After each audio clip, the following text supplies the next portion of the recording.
Hello, I guess we'll give this reading vlog thing a go. I suppose I should introduce myself. I'm Margaret Abbott, friends call me Meg. I am a student at Hogwarts. Seeing as my roommates have gone for the evening and there's not much chance of me getting caught doing this, I thought, why not start a vlog about my reading as I'm studying.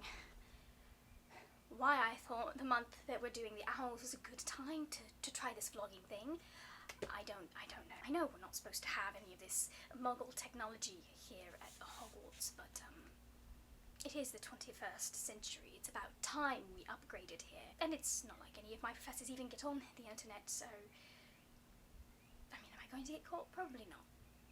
It seems quite unlikely. I'm sure there are other students out there looking for study tips or ideas, or I don't know, I just sounded like a fun idea and it gives me something to do besides worry about my test scores. At this point I have only completed one exam for my owls, and that is for herbology, and the assigned text for that would be The Last of August by Brittany Calfalaro. I quite enjoyed this actually. It was good. It built on the story from the previous textbook that we'd been assigned, and yeah, I quite liked it.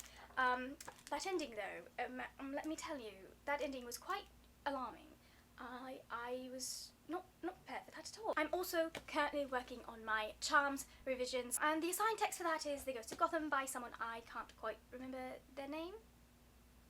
Craig Schaefer, I believe. Not entirely sure actually on that one, but there will be a picture on the screen, hopefully, for you to see what book I'm talking about.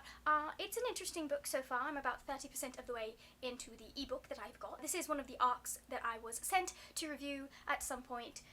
We'll get there. I don't know when, but we will get there eventually.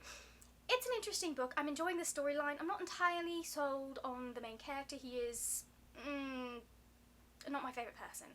Let's put it that way. We'll be polite about it. But there's room for growth, and there's an interesting backstory that we haven't quite gotten all of, so I am invested in reading it for this point, I suppose. And then the other exam that I'm currently studying for is for Defense Against the Dark Arts, and the assigned text for that is The Reader by Tracy Chee. I'm actually listening to this, just did a quick wave of the wand, and voila, you had a book that you can listen to. It is about a girl named Sophia, and she stumbled upon this magical book, and in her world no one really knows how to read. It seems to have been very kept very hush-hush, kept very secret and close, and people in power have gathered all of that information from what I can tell. I'm enjoying it. It's a very interesting way that they're telling the story, because we have obviously Sophia's main narration, her main storyline, but then we're getting snippets of things from this book that she has found and she has learned to read, and then we're getting snippets of other people who are living around the time that Sophia is living. There are a couple of characters, or at least one that I think is possibly living in the past, but I'm not entirely sure on that one. It should be quite interesting to find out. Anyways, I don't know when my sweet mates are going to be back, so I think I will shut this down and I will update you if I can find a moment when I'm not being watched and there's no one to find my camera. So we have made it to the weekend. My mates and I are going to go hop over to Hogsmeade, since today is one of those days. Why they decided to do Hogsmeade Day in the middle of the Owls, I'm not entirely sure, but they are, and hopefully I won't regret it. Though, tip number one, I am bringing study materials with me, just in case I have time to sit down, I don't know, through broomsticks or something, and do some studying. I've made a bit of a headway with my Defense Against the Dark Arts studies. I'm part of the way through. It's quite interesting. It's quite an interesting textbook. I believe there was a kidnapping, or an attempted kidnapping that just happened. Things definitely have picked up, provided there are no snitches. I'll try and get some footage of Hogsmeade to sneak in there.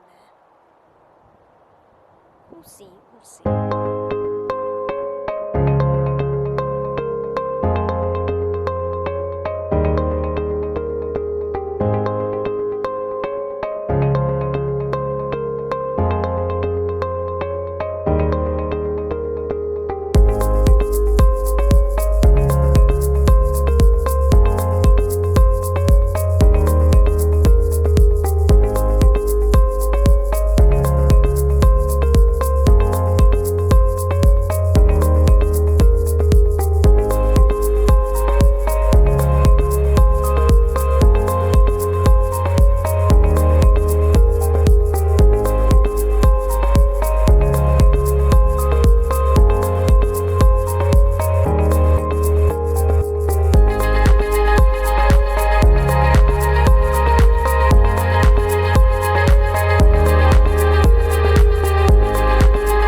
recall correctly. Just, you know, hanging out with my friends, having a wonderful weekend. Before I did get a touch of studying done. Not much, but I did get some done. I have finished one more exam and I've started revisions for 2 more. We're going to get into that. I finished the Reader, which was the reading material for Defense Against the Dark Arts. Very appropriate book, honestly. Quite a bit of the dark arts going on in this particular book. I was torn between giving it 3 or 4 stars. So I did end up giving it 4 stars because 3 stars I reserved for like the books I enjoyed but I wouldn't reread particularly. And I'm really looking forward to seeing what happens with the rest of the series. It was very predictable, honestly. I'm going to be honest about that. So if you're not like me and you don't like being able to see all the pieces and put them together, you might not like this as much. As for the other book that I was reading this weekend, which was Ghosts of Gotham, and that was for my Charms exam, I have actually put that aside for the moment because I just wasn't getting on with it. I really wasn't. It was an interesting story, it's an interesting plot, but it just was taking me so bloody long to read. So I just decided, you know what? We're going to pick it up later. I have moved on because I finished the Reader. I then needed another, you know, listening book, and so I have picked up o.w.l.s. I'm liking it so far. It's very interesting because it's this intersection of, oh, by the way, this is because it has the land animal on the front. I believe this is for Care of Magical Creatures. That's what I'm doing, the exam that I'm studying for with this one. So it's very interesting to me, the juxtaposition between, because this is an epic fantasy, and this is an epic fantasy that was written in, it was published in 1990. So that was before we really started seeing a lot of awareness about how female characters were treated. It's an epic fantasy. There are 13 different volumes, and I'm actually quite interested because I was sitting there going into this expecting the female characters to be treated poorly. And I will say the prologue does not give you great hope for how the female characters are going to be treated. But there are some very interesting, more modern ideas when it comes to his female characters as you get into the novel. Like, one of the most powerful characters in the novel is a woman. I'm very early on in the novel, so it's not quite apparent how all of the female characters are going to function in this novel. Now, I will say there actually are a couple at this point that we've seen, so it's not just one. We've had 3 different named female characters. So that's pretty good, I feel, for a 1990 fantasy. It's definitely a rambling plot. There is a lot that it's very Lord of the Rings-ish. Now, he doesn't spend quite as much time describing things as Tolkien does, and he doesn't spend quite as much time oh, and here's the history of this. Everything that you're hearing at the moment pertains to what's happening in the plot at that moment.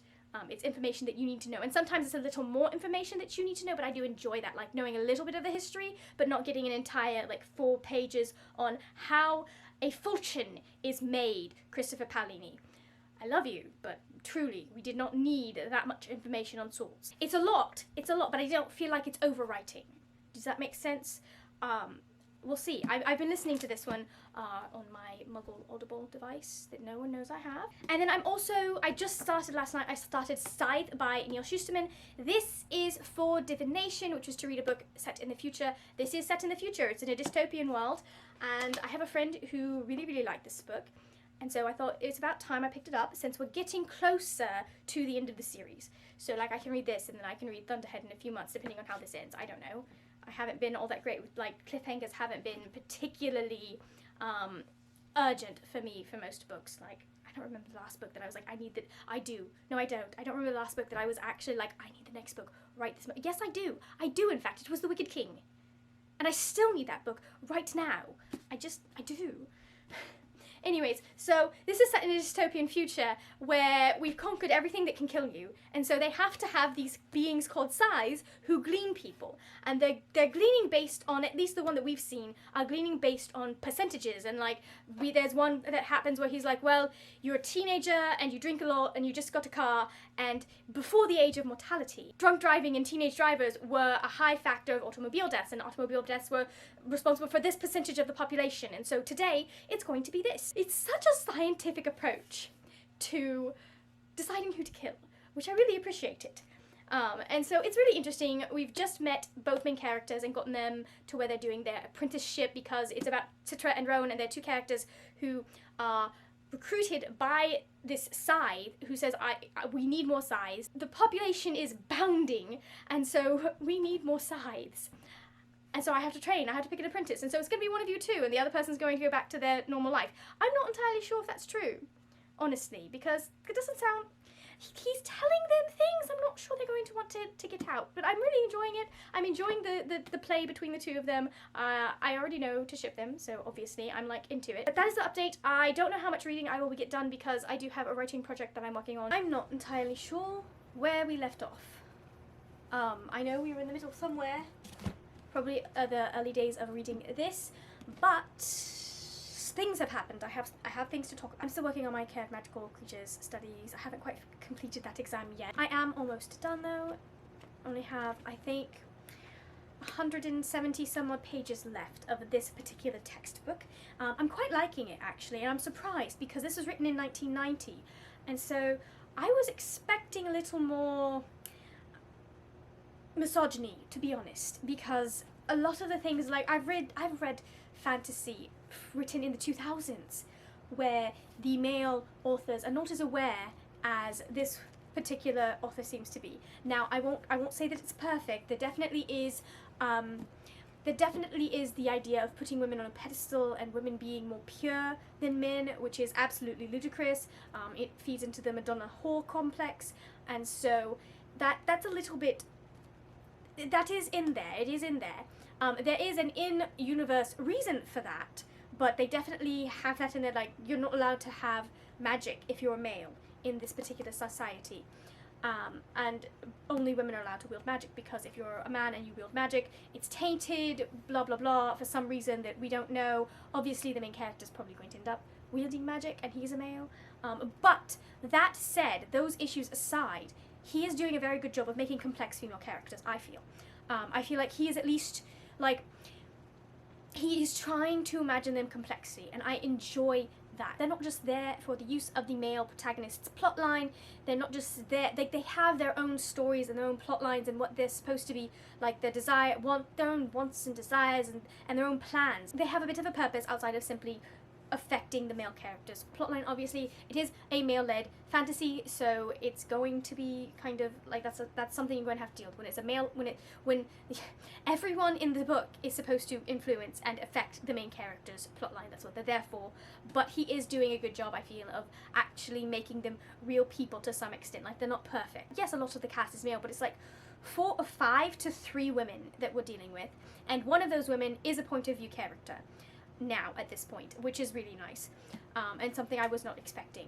So I'm quite enjoying this, and I does it have its issues when it comes to female representation? A little bit, yes, but like there's nothing that's been so ridiculously horrible that I'm like, ugh, I need to put I can't deal with this book anymore. It's just been a little bit like, oh yeah, he's dead. This definitely was written in the 90s, but it's not horrendous. It's not anything that's horribly offensive. I mean, obviously, you don't need to get as far as horribly offensive, but it's not...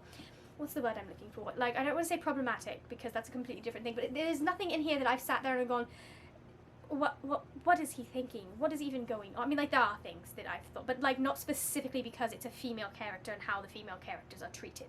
So, we'll see if that holds up for the rest of the series. One thing that I've noticed, there is and I don't know if it's just the audiobook I read, or... because I'm listening to this.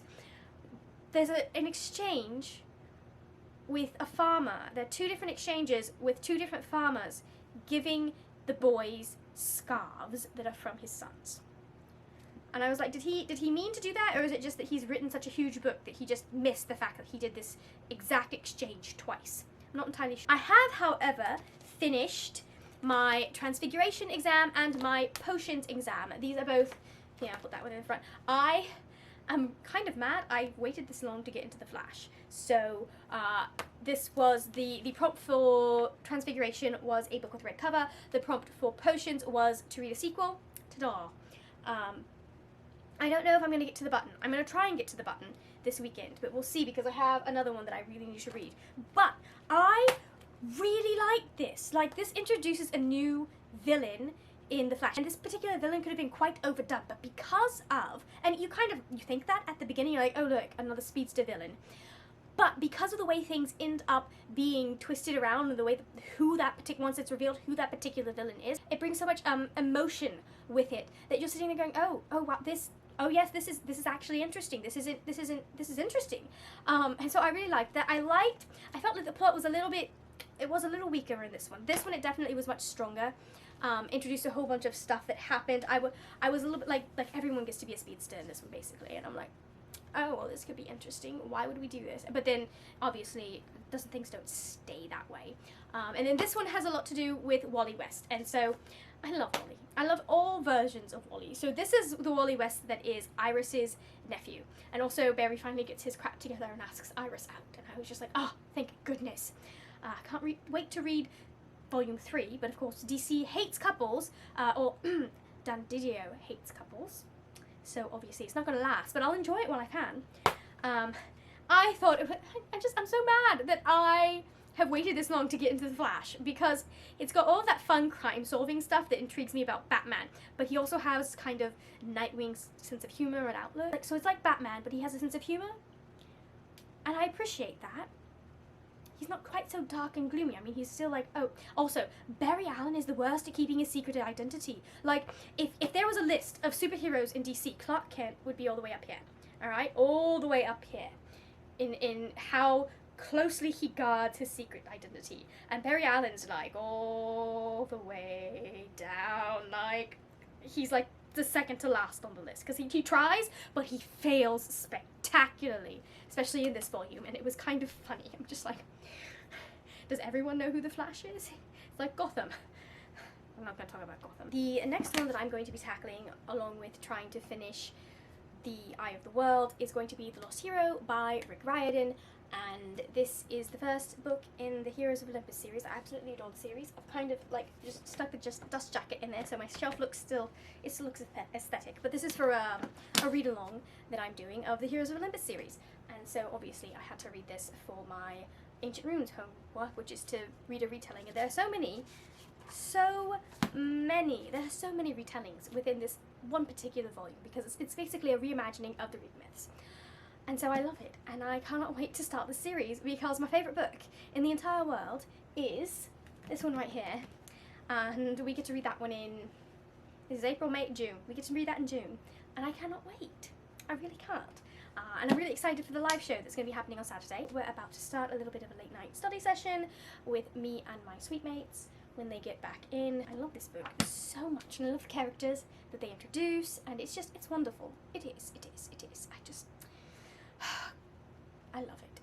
So, anyways, and then when I finish Eye of the World, which I think I've only got like 10 hours left, so hopefully I'll finish that this weekend, which means I'll need a new audiobook. And I have, because there was, there's been a slight change to the, well, we'll see what I have time for. But I definitely, because obviously I have to finish this by Saturday, and I'm still working on Scythe by Neil Shusterman, which is for divination, but I'm thinking about actually switching my pick for my astronomy exam, and that would actually be switching out A Court of Frost and Starlight with Defy the Stars by Claudia Gray, because I have the audiobook of this, and I can listen to that at work and get it done. I just want to get as many exams as I possibly can. We'll see how that's going to go. I have 5 days. I actually decided that I was going to call it quits early today and just study so that I can pass this exam. I should have known 12 books in 1 month was reaching. I really should have. I suppose it is time for me to wrap up this vlog, as the owls have been over for quite some time now. My sweet mates are out at the moment, obviously, so I figured I'd just let you know how I did, which was not great. It was not an outstanding, which is what I was going for. I did finish 6 exams for my owls, and so that gets me and exceeds expectations. Whose expectations I exceeded, I'm not quite sure, because I know my professors expected quite a bit more from me. Unfortunately, that just didn't happen this time around, so I will have to be content with what I did, and we'll have to figure out what I am doing for my career when the newts roll around. That should be an interesting experiment, so I just thought I'd let you know what I finished. I'm not going to give you any really robust thoughts. So the 6 exams that I did complete were Ancient Runes, which for that one the study material was anything that was a retelling. So I read The Lost Hero by Rick Riordan. This was a reread because I've read the series many times before. I absolutely adore it. It ends up retelling several of the Greek myths in the course of the story, the protagonist's story, so it counts as a retelling because I say it does. The next exam that I completed was Arithmancy, and for that I had to read a book with 2 or more authors, and so for that I read Batman, The Flash, The Button, and it's by Tom King and Joshua Williamson, who are the respective writers for Batman and The Flash on DC Comics. I'll be wrapping up all of my more complete thoughts in April, my wrap up for April. The next exam I completed was Defense Against the Dark Arts, and for that you had to read a book that started with the letter R, or the title started with the letter R, and A's, these didn't count. So I read The Reader by Tracy Chee. This is set in it's in a fantasy land, and it's about this girl who discovers a book in a world where there are no books, and so she's somehow able to read this book, and so it takes her on this journey, and she's trying to rescue someone, and she's got a new, like, she makes a new friend along the way, and it was quite interesting, and I liked it, and I can't wait to, I'm interested in continuing on with the series. I also completed the herbology exam, and for that I read, that was to read something that had plants on the cover, and so I read The Lost of August by Brittany Cavallaro, and it's the second book in the Sherlock Holmes series. They solve mysteries together to try and keep out of trouble, only it usually ends up getting them in more trouble. And then I finished the exams for Transfiguration and for Potions, and they were linked together. For Transfiguration I was supposed to read a book that had red on the cover, and for Potions I was supposed to read the sequel. For those 2 I read The Flash Volume 1, Lightning Strikes Twice, and The Flash Volume 2, Speed of Darkness, I believe. Those are both, again, by Joshua Williamson, and so I'm just trying to get caught up on the current DC lineage to kind of read some of the I'm trying to read some of the characters that I haven't really read before, and Barry Allen is one of them. So I really did enjoy these 2. I think of the 2, my favourite is the first volume. The storyline was a little weak in the second volume, but I still really enjoyed getting to know the characters and getting to be with them. So that is it for this vlog. That was me taking the owls. I'd better wrap it up before my sweet mates come up and catch me with this camera out, so I've got to go. Hello everyone, thank you so much for suffering through my terrible rendition of a British accent. I'm pretty sure I changed accents like 4 times during the filming of this vlog, but Rachel Marie said to do it, so I just took that as a challenge. I had to kind of pull that off the shelf and dust it off from my acting days. Really enjoyed doing it. It was really fun. Thank you so much for watching. Let me know down below in the comments how you did on the owls, or just something that you read recently. Let me know your thoughts on it. I would love to hear from you. If you enjoyed this video, please give it a thumbs up and hit that subscribe button, all that good stuff. I am on Instagram and Twitter if you are interested in more of me. Those are both at the word nerd with a 3 in nerd instead of the E. That is it for now, my friends. Happy reading, and I will see you later when we will talk about more wordy, nerdy things. Bye!